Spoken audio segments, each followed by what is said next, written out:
இந்த தாக்குதல் குறித்தும் பல்வேறு அதிரடி நடவடிக்கைகள் குறித்தும் முன்னாள் ராணுவ உயர் அதிகாரி ஸ்ரீராம் தற்போது நம்முடன் இணைப்பில் இருக்கிறார். வணக்கம் சார்.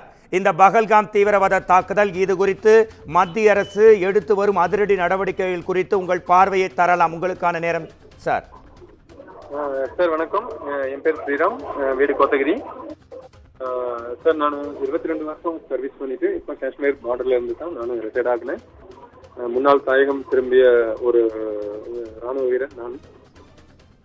என்னை பற்றி நான் சொல்லணும் அப்படின்றதுனா, இப்போ நடந்த அட்டாக் உண்மையாலும் மனிதாபிமானமா உள்ளவங்க இந்த மாதிரி அட்டாக் பண்றதுக்கான சான்ஸே கிடையாது. மிருகத்தனமான ஒரு அட்டாக் தான் பண்ணியிருக்காங்க. உண்மையாலும் ஒரு அம்மா அப்பா ஒரு நாடு எங்களுக்கு வேணும் அப்படின்னு நினைக்கிறவங்க கண்டிப்பா இந்த அட்டாக் பண்றதுக்கான சான்ஸே கிடையாது. முடிஞ்ச அளவு நம்ம இந்திய கவர்மெண்ட் கண்டிப்பா இதுக்கான ஒரு சொல்யூஷனை கண்டுபிடிக்கும். ஏற்கனவே 2 மிலிட்டன்ஸை ஃபயர் பண்ணி மர்டர் பண்ணி எடுத்துட்டாங்க. இன்னும் இதுக்கு பின்னால எவ்வளவு பேர் இருக்காங்க அப்படின்றது யாருக்குமே தெரியாது. முடிஞ்ச அளவு அதிகமான ஒரு சுச்சுவேஷன்ல தான் அங்கே நடந்துட்டு இருக்கு. நேற்று கூட என்னோட ஃப்ரெண்டுங்க ஃபோன் பண்ணாங்க, நல்லபடியா இருக்காங்க.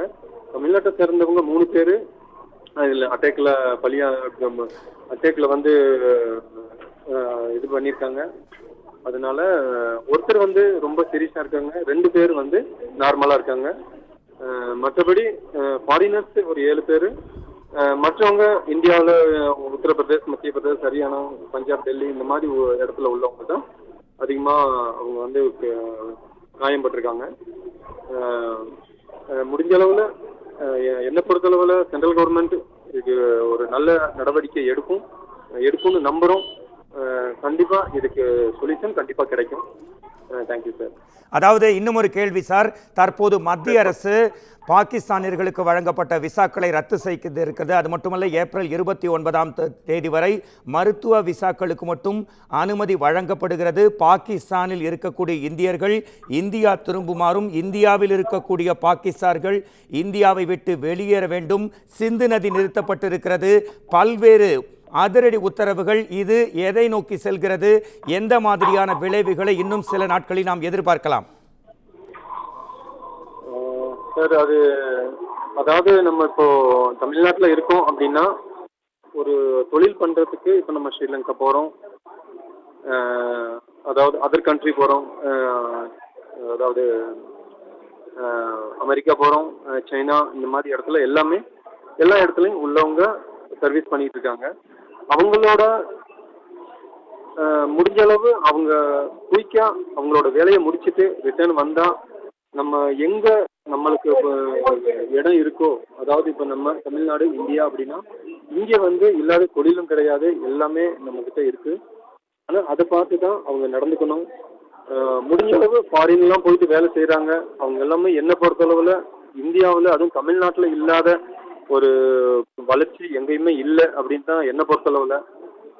மற்ற மாநிலங்கள்ல எல்லாம் டேப்லெட்ஸு எக்ஸ்ட்ரா என்னென்ன கெமிக்கல்ஸ் இருக்கோ அதெல்லாம் கொண்டு இங்கே கொட்டுறாங்க. இருந்து நல்ல மூலிகைகள் எல்லாம் ஒரு ஒரு சூப்பரான ஒரு மூலிகைகளை இங்கேருந்து எடுத்துக்கிட்டு அவங்க போகிறாங்க.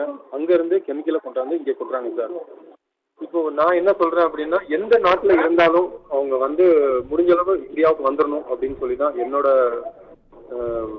ஒரு அபிப்பிராயம் சார். சார், அதாவது நேவியை சார்ந்த லூட்டினன்ட் ஒருவர் இந்த பயங்கரவாத தாக்குதலில் படுகொலை செய்யப்பட்டிருக்கிறார். திருமணமாகி சில நாட்களே ஆன நிலையில் காஷ்மீர் சென்றிருந்த போது அவரது மனைவி அவரை உடலில் பார்த்து கதறி அழுதது நெஞ்சையை உலுக்குவதாக அமைந்திருந்தது. நீங்களும் ஒரு மிலிட்ரி ஆர்மி ஆஃபீஸர், நீங்கள் இதை பார்த்து என்ன நினைக்கிறீங்க சார், நேவி லூட்டினன்ட் படுகொலை பற்றி? சார், அது எப்படி சொல்லணும்னா, ஆர்மியை பொறுத்தளவில் யாரும் மேக்சிமம் சூசைட் பண்ண மாட்டாங்க. குடும்ப சூழல் காரணமா அவங்களோட பணி ரொம்ப அதிகமான சூழ்நிலை காரணமாக ரிப்போர்ட் பண்ணுவாங்க. அந்த ரிப்போர்ட் யாரும் கண்டுக்கல அப்படின்னு சொன்னா மட்டும்தான் அவங்க மனம் உடைஞ்சு இந்த மாதிரி சூசைட் நிலைமையில அவங்க ஆளாகிறது. மற்றபடி அங்க இருக்கிற சுச்சுவேஷனை பொறுத்து யாருமே அவ்வளோ சீக்கிரம் சூசைட் பண்ண மாட்டாங்க சார். இப்போ நான் 2000 ராணுவத்தில் சேரும்போது என் கூட சேர்ந்த 2 தமிழ்நாட்டு பசங்க சூசைட் பண்ணிட்டாங்க. காரணம் அவங்க வீட்டு சைடில் ப்ராப்ளம். ப்ளஸ் ட்ரைனிங் வந்து ஹார்டு. நான் கார்கில் டைமில் ராணுவத்தில் சேர்ந்திருந்தனால ட்ரைனிங் வந்து ரொம்ப ஹார்டாக இருக்கும். எந்த ஒரு ராணுவ வீரர் நீங்கள் ட்ரைனிங் வந்து ஹார்டாக இருக்குது, கஷ்டமாக இருக்குது, பண்ண முடியலை, நான் எப்படியோ தப்பிச்சு போயிடணும், எனக்கு உயிரை தப்பிச்ச போதும் அப்படின்னு நினைக்கிறவங்க கண்டிப்பாக இந்த இந்த இந்த ஒர்க்குக்கே வந்திருக்க கூடாது. இந்த தொழிலை சக்ஸஸாகவும் பண்ண முடியாது சார். Thank you sir. நன்றி சார், உங்கள் தகவல்களுக்கு நன்றி.